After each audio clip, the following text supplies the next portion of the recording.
Bom dia, tudo bem? Faz um tempinho que eu não faço um filme, então hoje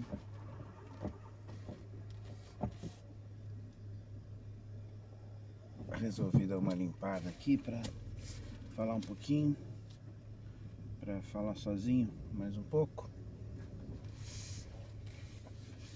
e enfim, vamos ver, fazer um retrato de como eu tenho enxergado o que tem acontecido com o nosso país. Bom, é o seguinte, um ano e hoje é quarta-feira, hoje é dia 17 de março de 2021. No dia 15 de março, além do aniversário do meu irmãozinho caçulinha, que fez 36 anos de idade. Ai, que medo.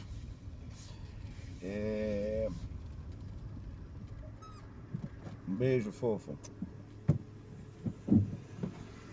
Cada dia pensamos mais diferente, principalmente no conceito, no nosso conceito individual sobre o coletivo. Mas você não deixa de ser um bom sujeito e meu irmão, a quem eu desejo toda a saúde, sucesso, felicidades todos os dias.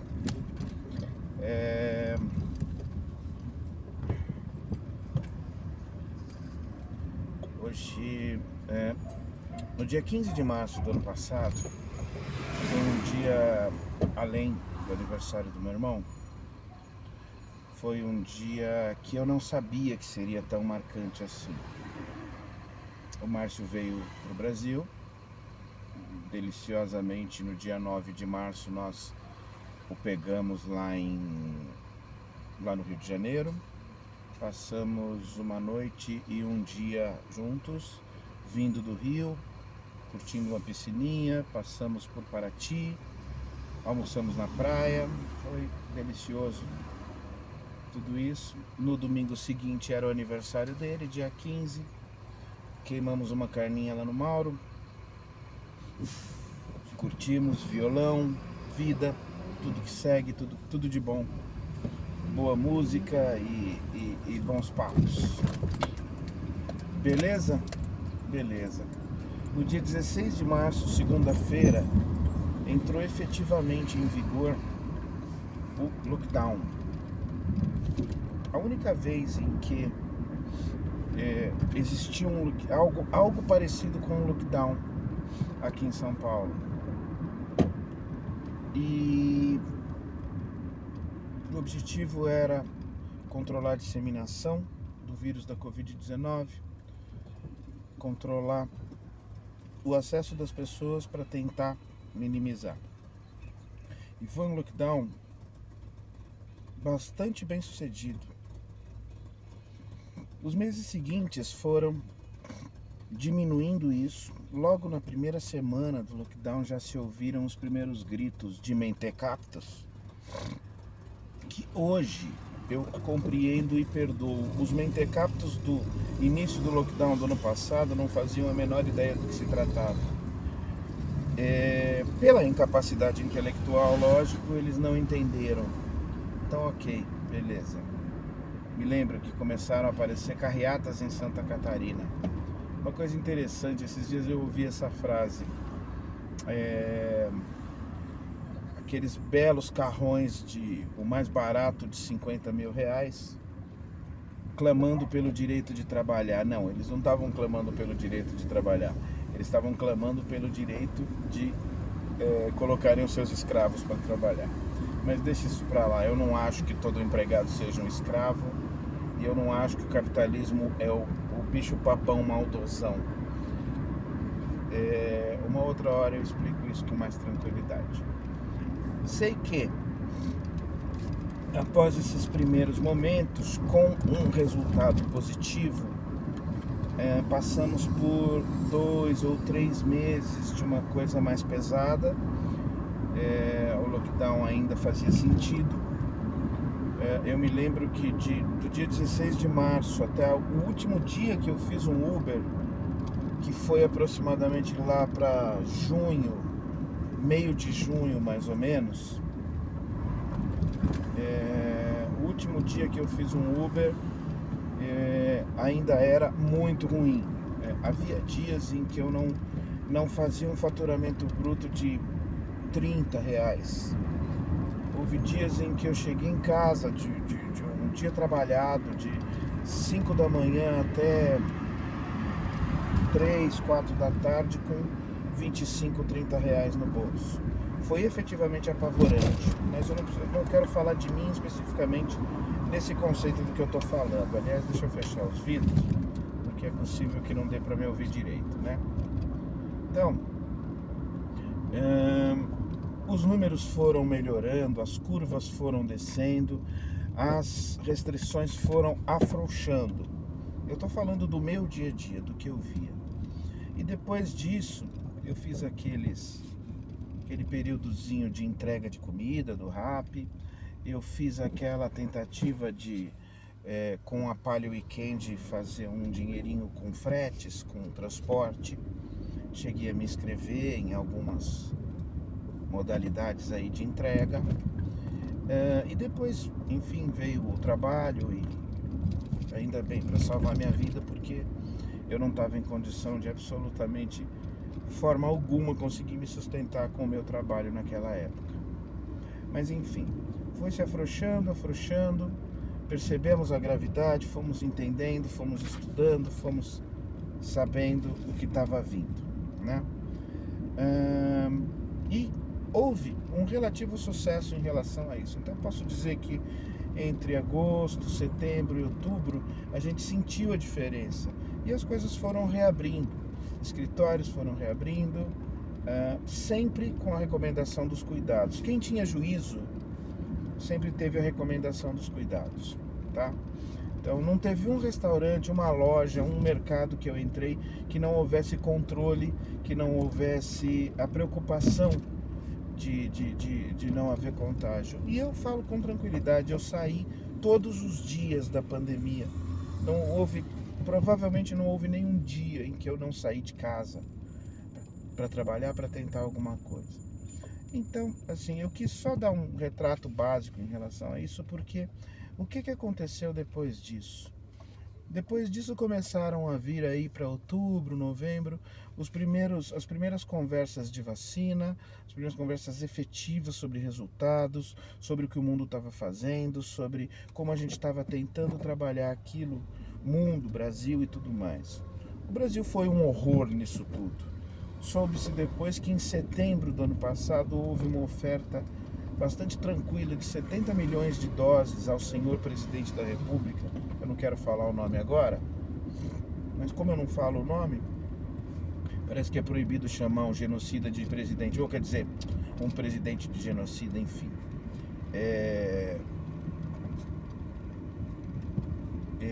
Enfim, voltando aqui. E ao mesmo tempo em que essas notícias vinham, sim, foi negado, tá? Não, ele não quis comprar. Ele desdenhava, ele falava merda sobre a vacina o tempo inteiro. Sempre desrespeitou, sempre deu um péssimo exemplo. E um cara que tem admiradores, eu não consigo entender como. Eu não consigo entender como um ser humano normal e básico consegue admirar esta figura humana. Não dá, para mim não dá, efetivamente. Mas eu não vou tentar entender a natureza humana. Vou tentar conviver com ela só.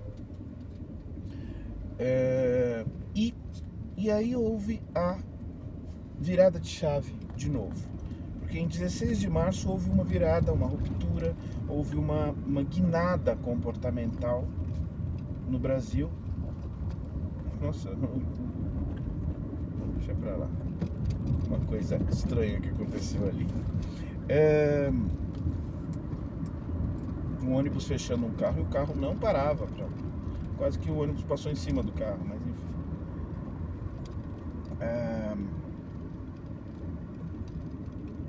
E aí houve a segunda virada de chave por volta de outubro, novembro. O verão foi chegando. Então a gente percebeu que fora esses controles que nunca pararam, deixo muito claro, nos lugares normais, numa padaria, num posto de gasolina, num supermercado, qualquer lugar sempre houve controle. Eu nunca frequentei um lugar que tivesse cheio, nada disso, mas enfim. E aí houve essa virada de chave lá para outubro, novembro, onde efetivamente a população largou de mão, onde eu comecei a ver com muito mais frequência encontros maiores, onde começamos a ver festas, convites de festa de aniversário, convites de ir num barzinho, convites de tudo. A coisa começou assim, a população em si, mesmo pessoas que não nutrem a menor simpatia pelo presidente, não era esta a desculpa, se o presidente faz, eu também faço. Mas era muito mais uma questão de afrouxaram, abriram o lacre, não aguentavam mais. E a gente viu isso com muita frequência, com muita gente próxima da gente. E logo depois chegou o que se temia, que foi Natal, Ano Novo e Carnaval, muito colados um ao outro, né? E ali sim eu percebi muito fácil e tranquilamente que as pessoas abriram mão, que a família inteira foi passar o Natal, todos os filhos que moravam em casas diferentes, tinham atividades diferentes, foram comemorar na casa da mamãe, na casa do titio, na casa do vovô. Então Natal e Ano Novo ficou a coisa mais tranquila do mundo. Muita gente falou, não, eu compreendo tudo, mas Natal e Ano Novo eu não vou cumprir nada disso, eu já fiz toda a minha parte. Foi isso que eu fui lendo, fui vendo como as pessoas simplesmente abriram mão a partir do Natal. E não foi incomum muitas e muitas festas, praias cheias, o afrouxamento da fiscalização e do controle das obrigatoriedades do Estado não foi o suficiente e as pessoas simplesmente mandaram para o inferno. Não foi raro eu ver bares lotados, postos de gasolina de madrugada, porque eu trabalhei ainda bastante de madrugada, chegando em casa, vendo postos com a molecada, muita molecada, tomando cerveja, curtindo, se beijando, se namorando, se conversando, sem máscara, todo mundo próximo e tá tudo bem. O resultado disso era previsível. Como um vírus mutante, como um vírus da família do vírus da gripe, que são vírus mutantes, esse perigosíssimo vírus também se modificou em vários lugares do mundo. Começou a se detectar uma diferença dele no Reino Unido, com maior resistência, com maior poder de infecção, com maior poder de destruição, de deteriorização do sistema respiratório das pessoas. E não foi demorado para que se descobrisse uma cepa. Eles costumam dizer que esses tipos de vírus, uma nova categoria muito mais perigosa e contagiosa no Amazonas. E essa categoria se difundiu rapidamente porque, com tudo funcionando normal, aeroportos, rodoviárias, festas, bailes funks e tudo mais, não era difícil que isso chegasse rapidamente a todo o Brasil. Resultado, não há mais no Brasil, hoje, dia 17 de março, e há bom tempo, não há mais um lugar onde você fale, esse lugar, essa cidade, esse estado está com tudo controlado. Não há. A não ser com fake news mentirosa e idiota, de que idiotas propagam e acreditam. Gente, ciência não se acredita, se constata e se obedece. Simples assim. Mas eu não vou entrar nesse termo. Se para você o que Deus deixar é o que vale, ok, vai se matar. Mas se você encostar numa pessoa da minha família, você pode levar uma pessoa da minha família. Agora, voltemos aqui. E hoje a situação que nós temos é de quase que completo descontrole. Foi decretado um novo lockdown na semana passada, foi apertado a mais condições de restrição para início na segunda-feira passada, dia 15, e nada acontece. Ontem nós tivemos 2.798 mortes em 24 horas. Os índices são assim, quase o dobro do que no maior momento em que a pandemia começou e ninguém sabia nada sobre ela. Isso ainda se diz, pessoas sérias e decentes e honestas, ainda se diz que é resultado das aglomerações que vinham ocorrendo desde novembro, dezembro até janeiro, fevereiro agora. Então, assim, Vai começar a baixar em algum momento? Vai. Mas uma coisa muito clara, tecnicamente falando, nunca mais teve o lockdown que nós tivemos em março do ano passado, março, abril, maio. Eu tô aqui indo pro trabalho de carro, e as ruas, eu vi como era, não é a vazias que era. As pessoas, muita gente continua nas suas atividades, embora a restrição maior seja a partir das 8 da noite. Mas é isso, tá? Não se leva a sério mais, se acirrou a questão política, psicologicamente as pessoas até aceitam argumentos idiotas para poder justificar as suas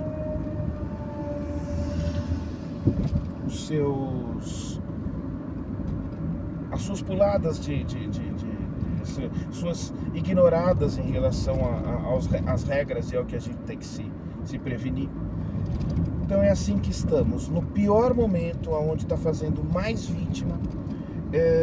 Aconteceu uma coisa no contexto político que vai adiantar um pouquinho a morosidade e todos os atrasos que a gente sofreu, que é a anulação da condenação do Lula, tornando-o imediatamente elegível novamente.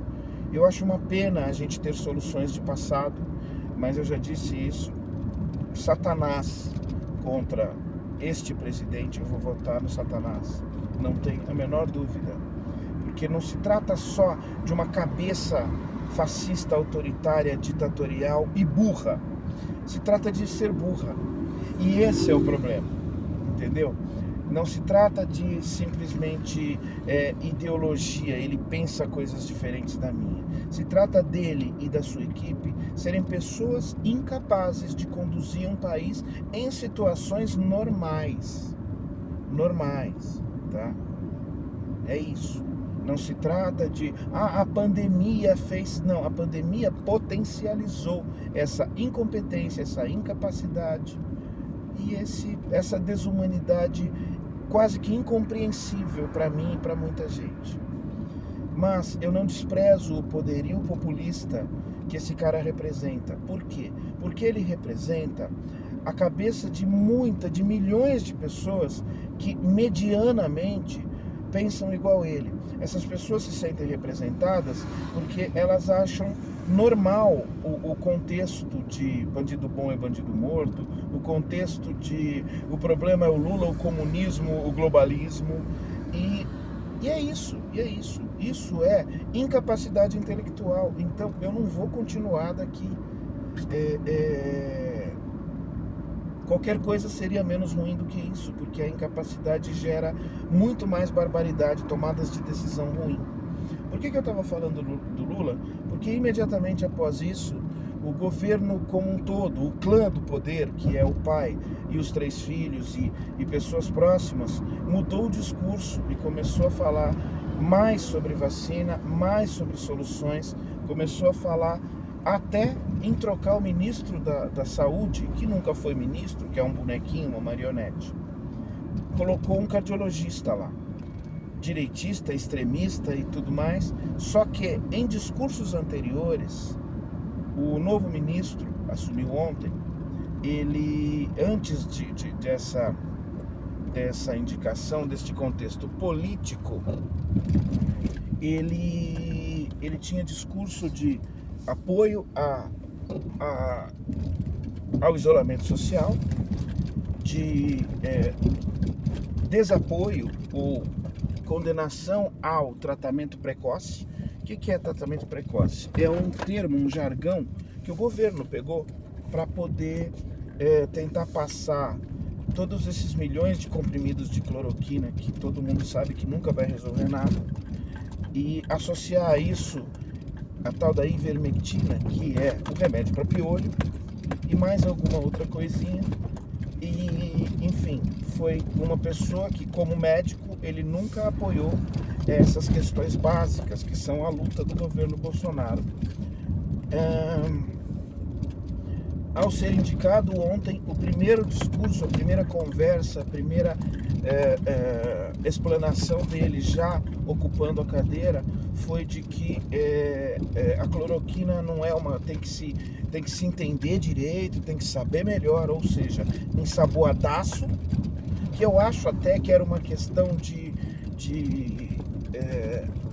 vida ou morte. Se o médico, se a pessoa que assumisse o Ministério da Saúde falar, não concordasse ou ao menos relevasse nesse assunto, ele não seria aceito, porque teve uma pessoa que foi indicada pelas bases governamentais do Congresso e que não foi aceita justamente porque não se dobrou a uma moça, uma médica, que não se dobrou a esse conceito, ela não se sujeitou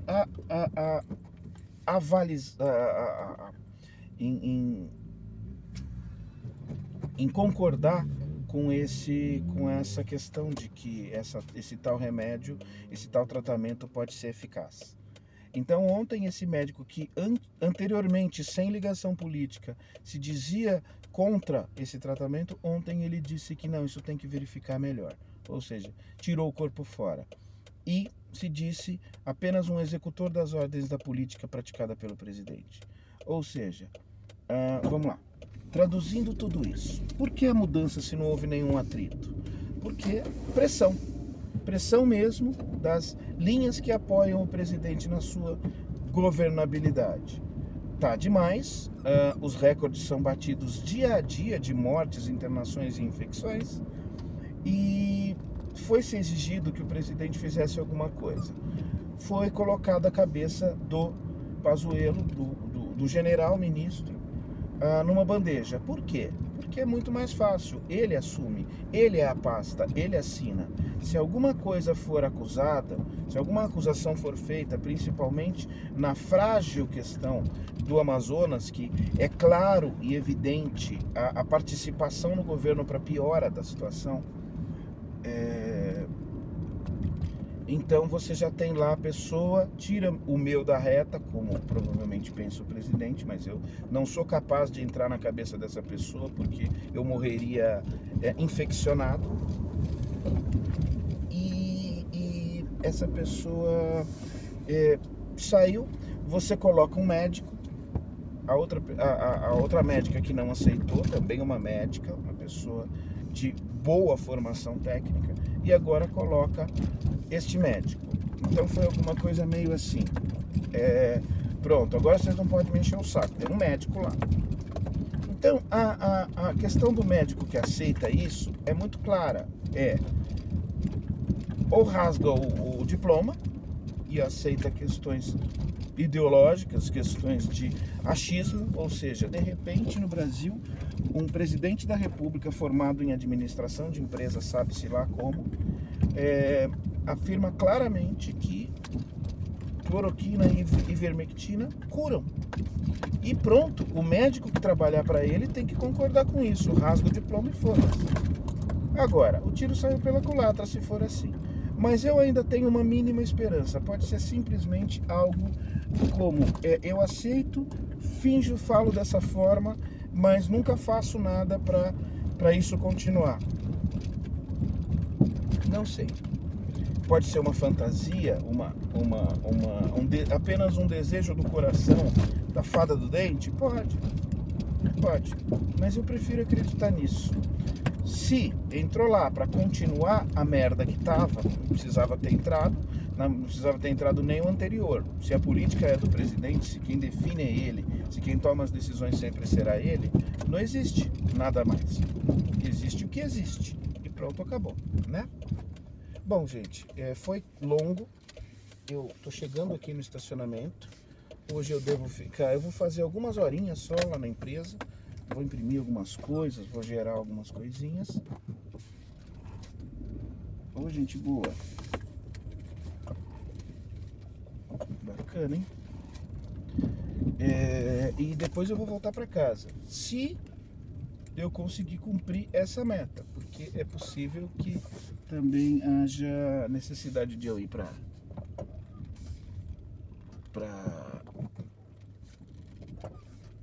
agora eu não sei onde eu ponho o carro. Bom, eu vou tentar por aqui. Você vai precisar.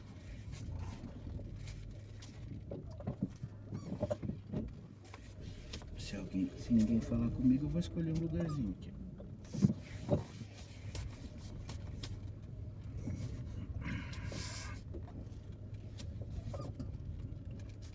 Vou pôr do lado da piruinha aqui. Talvez seja possível. Então é isso. Mas ficou longo, mas eu quis dar uma explanação melhor. Estamos num momento horroroso, o pior momento da pandemia, em contramão com todas as demais nações do mundo, com índices que o único país em que está subindo, continua subindo e vai subir por mais um pouco, é esse, justamente porque as pessoas ainda levam em conta o que este mentecapto que preside o nosso país fala. Ele não é o único, mas existe uma orla toda que o apoia e propaga essa idiotice, e é isso. Quis meio que dar um retrato de por que e como aconteceu isso. Vamos ver. Se eu pensar em mais alguma coisa na volta, eu falo. Mas boa sorte para nós. Estamos nos cuidando, estamos tentando segurar a onda, segurar a bronca. Não é fácil. As pessoas, quem tinha que abrir mão, quem tinha que começar a criticar, começou, e só. O resto continua assim. Eu acredito que mais de 20% da população do Brasil tem plena e absoluta certeza que essa imbecilidade é verdadeira. Boa sorte para nós. Tchau.